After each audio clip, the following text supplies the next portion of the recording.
Hello traders, FX Pip Collector here. Today is Wednesday, April 10th, and I'm going to be analyzing the US dollar yen, starting on the monthly, working my way down to the 1 hour time frame for the full top-down analysis. So on the US dollar yen, I still think this is a nice uptrend. I think possibly we are in a wave 5. I still don't really see any evidence that the wave 5 is over, and I still think that we may have some more upside potential before we really do make that bigger push to the downside.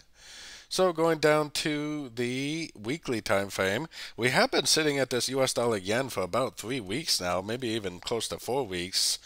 I still think this is going to go up overall. Now we do have CPI inflation data coming out today, so maybe it will go down prior to going up. But I definitely think the trend is up, and what's important to see is it's definitely still making higher lows, and I think it will continue to make higher lows.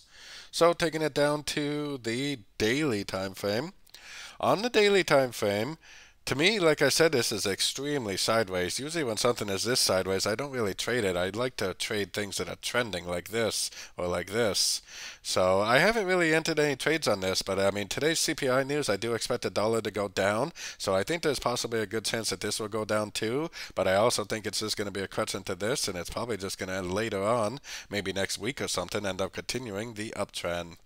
So let's head down to the 4-hour time frame. On the 4-hour time frame, like I said, I do expect that today's CPI news is going to cause the dollar to go down, which would most likely cause this to go down too. Might even go down, take out these lows, and possibly even spend a few days in a move to the downside, which I still think will end up being a correction to the uptrend like I was showing on the daily time frame. Taking it down to the 1-hour time frame, I mean, yeah, it kind of looks like an ABC correction right here. But because of my dollar analysis, I do think there's a very good likelihood that this is going to go down today. Like I said, we do have CPI news coming out today. I do expect it to be negative for the dollar, and I do expect that this is probably going to follow the dollar and make a bigger move to the downside. Now, I 100% do think that the uptrend on the much higher time frames is not over yet, but I do think there's a pretty good chance that today it is going to go down, and possibly even for the rest of the week, it will make a move to the downside. So don't forget to join my free Discord channel linked in the corner down here, and don't forget to check out my membership program that gives you access to my daily live trading sessions and my swing trade setups at my website, fxpipcollector.com. As always, thank you and happy trading.